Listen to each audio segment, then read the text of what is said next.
Di sebuah desa kecil bernama Semborolor, ada seorang kepala desa yang dikenal paling dihormati sekaligus paling ditakuti, Bukades Wulan.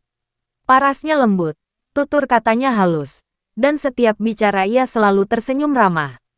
Tapi entah mengapa, setiap orang yang melihat senyumnya terlalu lama selalu merasakan hal aneh, seperti ada sesuatu di balik matanya yang tidak ikut tersenyum. Bukades Wulan naik jabatan dengan cepat. Baru beberapa tahun tinggal di desa itu, ia sudah berhasil membangun balai desa baru, memperluas jalan, dan membuat banyak program bantuan.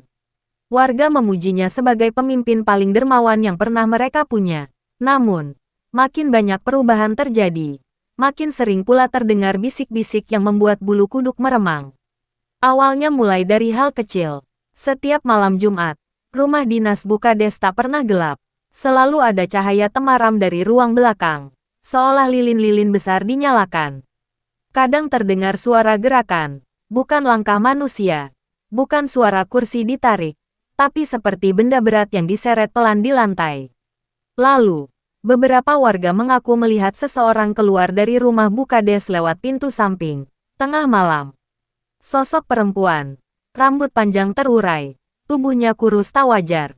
Ia berjalan pelan ke arah kebun bambu sambil membawa mangkuk tanah liat.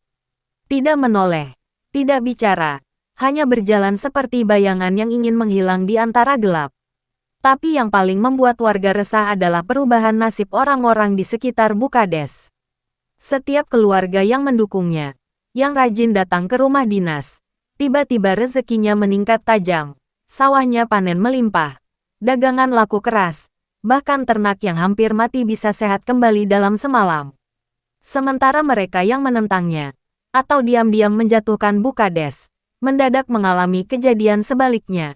Sakit aneh yang tak bisa disembuhkan, bisnis bangkrut, atau anggota keluarga meninggal mendadak tanpa sebab. Cuma kebetulan, kata sebagian warga. Namun bisikan gelap terus menguat. Ada yang bilang Bukades meminta tumbal. Ada pula yang bilang ia memiliki penjaga dari dunia gaib. Dan setiap keputusan besar desa, termasuk anggaran dan proyek, selalu ditentukan oleh seseorang yang tak pernah hadir di siang hari, hanya muncul saat malam sudah sangat larut. Namun semua kecurigaan mencapai puncaknya ketika seorang pemuda desa bernama Ardi, pembantu honorer balai desa, menghilang 2 hari setelah dipanggil Bukades ke rumah dinas untuk urusan penting. Tidak ada jejak, tidak ada tanda-tanda ia pergi. Sepedanya ditemukan di depan rumah Bukades, tetapi Ardi tidak pernah terlihat keluar. Sejak hilangnya Ardi, keberanian sebagian warga terkikis habis. Mereka mulai sadar satu hal, tidak ada jabatan yang naik terlalu cepat tanpa harga yang harus dibayar. Dan harga yang dibayar Bukades, sepertinya bukan uang. Hilangnya Ardi membuat sebagian warga mulai berani bergunjing pelan-pelan. Tapi tidak ada yang berani berbicara terang-terangan. Mereka tahu, setiap kata yang keluar bisa membawa petaka. Terlebih jika Bukades sampai mendengar, rumah dinasnya mungkin terlihat biasa dari luar, cat krem, pagar besi, lampu teras yang selalu menyala. Tapi semua warga tahu bahwa tempat itu punya mata sendiri. Orang yang melintas di depannya sering merasa sedang diawasi, walaupun jendela tertutup rapat. Ada pula yang bersumpah melihat bayangan seseorang berdiri persis di balik gorden, menatap tanpa kelopak mata. Malam semakin lama semakin terasa panjang dan berat. Di warung kopi, lelaki tua bernama Pak Suwar, mantan perangkat desa, akhirnya buka suara yang ia pendam selama bertahun-tahun. Dulu, sebelum Bu Wulan datang, desa kita memang miskin, tapi nggak ada yang hilang. Nggak ada yang sakit aneh begitu, katanya sambil menatap meja, ketakutan. Temannya, Pak Saiman, berbisik, jangan keras-keras, tembok saja bisa dengar. Tapi cerita sudah terlanjur mengalir, seperti air yang sudah menjebol tanggul. Pak Suwar menunduk, lalu melanjutkan, aku dulu dekat dengan Pak Kades yang lama, sebelum ia meninggal mendadak. Warga tahu cerita itu, Kades lama meninggal mendadak saat tidur. Tubuhnya membiru seperti kehabisan napas. Orang-orang bilang serangan jantung, tapi rumor lain menyebut ia melihat sesuatu malam itu. Sesuatu tinggi dan kurus berdiri di samping ranjang. Bu Wulan datang setelah itu, lanjut Pak Suwar. Tiba-tiba saja, tidak ada yang tahu asalnya. Tahu-tahu ia punya banyak uang, banyak akses, banyak dukungan. Lalu ia memandang sekeliling, memastikan tidak ada yang mendengar. Dan aku pernah lihat sendiri, di kebun bambu belakang rumah dinas, ada lubang kecil yang selalu ditutup batang pisang. Setiap malam Jumat, seseorang menurunkan sesuatu ke sana. Warga menahan napas. Sesuatunya, bentuknya seperti boneka jerami, tapi basah, seperti habis dicelup ke dalam darah. Warung mendadak hening. Ada yang ingin menyela, ada yang ingin pergi, tapi tidak ada yang berani. Pada malam berikutnya, terjadi sesuatu yang membuat semuanya tidak bisa berpura-pura lagi. Tanda hubung, tanda hubung, tanda hubung. Tepat pukul 2 dini hari, hujan deras mengguyur desa Semborolor. Angin bertiup kencang, membuat daun-daun bambu saling beradu seperti derit tulang. Di tengah suara hujan, terdengar lolongan panjang dari arah kebun belakang rumah dinas. Bukan suara anjing, bukan suara manusia, tapi seperti suara makhluk yang sedang kesakitan, atau sedang lahir kembali. Salah satu warga, Jilan, yang rumahnya tak jauh dari situ, mengintip dari balik jendela. Saat kilat menyambar, ia melihat sosok perempuan berdiri di tengah hujan. Rambut panjang terurai hingga menyentuh tanah. Tubuhnya terlalu kurus untuk ukuran manusia biasa. Perempuan itu membawa mangkuk tanah liat dan menengadahkan wajahnya ke langit. Di belakang perempuan itu, berdiri Bukades Wulan. Namun bukan senyum ramah yang terlihat di wajahnya. Matanya merah menyala seperti bara. Bibirnya hitam. Dan bayangan tubuhnya tampak bergerak lebih dulu sebelum tubuhnya sendiri bergerak. Bukades mengangkat kedua tangannya tinggi-tinggi. Dan dari mangkuk tanah liat itu keluar asap putih pekat. Asap itu melayang, menyatu dengan hujan, lalu membentuk siluet wajah seseorang. Ardi, wajah itu menjerit dalam diam. Mata kosong, mulut terbuka, seperti memohon dilepaskan. Jilan menutup mulutnya, hampir berteriak. Tapi saat ia hendak mundur, bayangan perempuan berambut panjang itu menoleh ke arahnya. Tidak ada wajah, tidak ada mata, tidak ada mulut. Hanya kulit kosong, licin seperti lilin yang dilelehkan. Jilan terjatuh, menutup mata, dan tak sadarkan diri. Tanda hubung, tanda hubung, tanda hubung.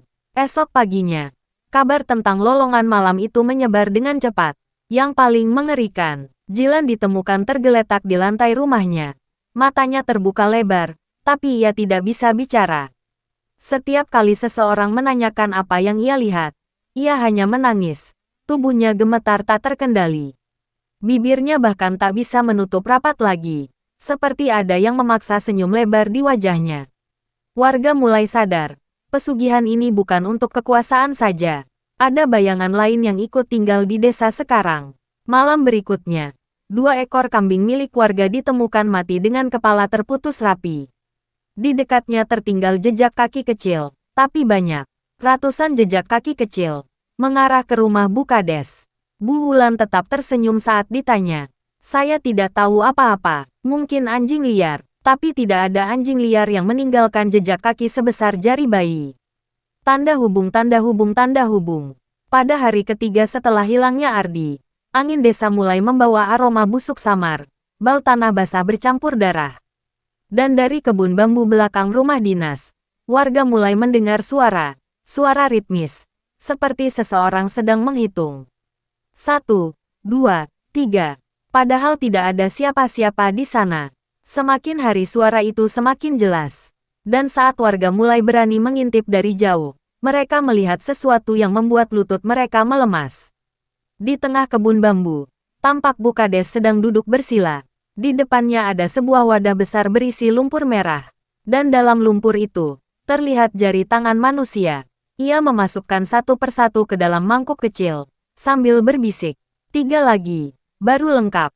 Warga lari terbirit-birit, tidak ada lagi keraguan. Pesugihan itu nyata, dan tumbalnya belum selesai. Desa Semborolor semakin sunyi dari hari ke hari. Setelah kejadian di kebun bambu, warga tak lagi berani melintasi jalan belakang, bahkan di siang bolong. Banyak yang mengunci pintu sebelum maghrib, menutup jendela rapat-rapat, dan menghindari menyebut nama Bukades setelah matahari terbenam. Mereka tahu, ada sesuatu yang berkeliaran di luar sana, Sesuatu yang bukan manusia, tapi juga bukan sepenuhnya makhluk gaib biasa. Di tengah ketakutan itu, seorang lelaki tua bernama Pasuroyo, dukun sepuh yang dulu menjaga batas desa, kembali dari perantauan. Wajahnya pucat, rambutnya memutih, tapi sorot matanya tajam seperti pernah melihat terlalu banyak hal gelap yang tidak boleh disebut. Saat warga menjelaskan apa yang terjadi, tentang Ardi, tentang suara menghitung, tentang jari-jari manusia di dalam lumpur, Pasuroyo hanya menatap tanah dengan wajah sangat serius. Lalu ia berkata pelan, pesugihan Bu Wulan bukan pesugihan biasa. Ia memanggil penjaga koloni, makhluk yang menuntut tumbal dalam hitungan. Kalau suara itu sudah sampai angka 4, maka ia tak akan berhenti sebelum mengambil nyawa keempat. Warga terdiam, mereka menghitung. Ardi, Jilan yang kini setengah hidup, setengah hilang. 2 kambing bukan bagian dari hitungan, yang dihitung hanya manusia. Itu berarti 2 tumbal lagi. Sementara itu, di rumah dinas, Bukades duduk di ruang tengah yang dipenuhi asap dupa. Wajahnya tampak aneh, kulitnya lebih pucat dari biasanya. Matanya seperti cekung dan gelap. Tapi bibirnya tersenyum lebar, senyum yang terlalu lebar untuk wajah manusia. Di sudut ruangan, ada meja kayu dengan 4 lilin hitam. 3 di antaranya telah padam. Sisa asapnya bergerak memutar pelan seperti terhisap sesuatu. Bukades menggenggam sesuatu di tangannya. Batu kecil berwarna merah gelap, berdenyut pelan seperti jantung bayi. Ia berbisik dengan suara yang bukan suaranya. Satu lagi, satu saja, maka kekuasaan ini tak akan pernah runtuh. Perempuan berwajah tanpa wajah berdiri di belakangnya. Diam, menunggu. Tangannya panjang seperti ranting, dan dari ujung jarinya menetes cairan hitam pekat seperti getah busuk. Tanda hubung, tanda hubung, tanda hubung. Malam itu, desa berubah menjadi arena ketegangan. Pasuroyo memimpin beberapa warga untuk mendatangi rumah dinas. Mereka membawa air doa, garam kasar, daun kelor, dan seutas benang merah yang konon mampu menghentikan makhluk tak kasat mata. Namun semakin mereka mendekat ke rumah dinas, semakin kuat bau busuk menyambut. Bau tanah digali, darah, dan kemenyan yang terbakar berlebihan. Langkah mereka terhenti ketika melihat pintu rumah dinas terbuka sedikit, seperti ada yang menunggu kedatangan mereka. Pasuroyo memberi isyarat agar semua orang diam. Ia maju pertama, begitu pintu didorong. Pemandangan di dalam membuat beberapa warga langsung muntah. Di lantai ruang tamu, ada lingkaran besar dari tanah liat merah. Dan di tengah lingkaran itu, Bukades Wulan sedang membungkuk. Rambutnya menjuntai menutupi wajah. Tubuhnya bergetar seperti sedang menahan sesuatu yang ingin keluar dari dalam dirinya. Di belakangnya, makhluk berwajah kosong itu berdiri tegak, menghadap mereka. Warga mundur beberapa langkah, tapi Pasuroyo tetap maju, mengangkat benang merah dan air doa. Wulan, teriaknya, berhenti, kau sudah menyerahkan 3 jiwa. Hentikan ritual ini sebelum desa ini hancur. Bukades tidak menjawab, ia hanya perlahan mendongakkan kepala. Dan warga menjerit, wajahnya bukan wajah manusia lagi. Kulitnya retak-retak seperti tanah kering. Matanya hitam seluruhnya tanpa putih. Dan di tengah dahinya muncul garis tipis yang perlahan, terbuka. Seperti mata ketiga, besar dan basah, memandang semua orang sekaligus. Sudah terlambat. Suara Bukades berubah serak dan berat. Penjaga koloni sudah menyatu. Makhluk di belakangnya bergerak maju. Suara langkahnya seperti tulang patah. Tapi sebelum ia mendekat, Pasuroyo menaburkan garam dan menyiramkan air doa sambil membaca mantra. Cahaya putih kecil muncul, meledak seperti kilat di ruangan gelap itu. Makhluk itu menjerit, jeritan yang membuat kaca jendela bergetar. Bukades memegangi kepalanya, berteriak. Tubuhnya seperti ditarik antara 2 kekuatan. Kekuasaan gelap yang ingin menyelesaikan tumbal, dan doa tua yang mencoba melepaskannya. Ruangan berputar, angin ribut berhembus dari arah yang tak ada pintunya. Lilin hitam padam satu persatu. Lalu, hening. Ketika cahaya kembali normal, Bukades sudah terbaring di lantai. Wajahnya kembali seperti manusia, tapi mata ketiganya sudah menutup selamanya. Makhluk tanpa wajah itu menghilang, meninggalkan bau tanah basah. Bukades Wulan tidak bernapas.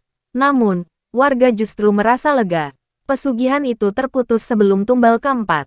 Tanda hubung, tanda hubung, tanda hubung. Sejak hari itu, desa Semboro Lor kembali perlahan pulih. Rumah dinas ditutup dan dibiarkan kosong. Tidak ada yang berani masuk, bahkan hanya untuk melihat. Balai desa dipindah ke bangunan lama. Orang-orang berhenti keluar malam kecuali terpaksa. Ardi tidak pernah ditemukan. Jilan selamanya kehilangan kemampuan bicara. Dan dari kebun bambu belakang rumah dinas, warga masih sering mendengar suara samar-samar, seperti seseorang menghitung pelan. 1, 2, 3. Namun setelah 3, suara itu selalu berhenti. Seakan sesuatu masih menunggu, tapi pintu yang menghubungkannya ke dunia manusia sudah tertutup. Untuk sementara,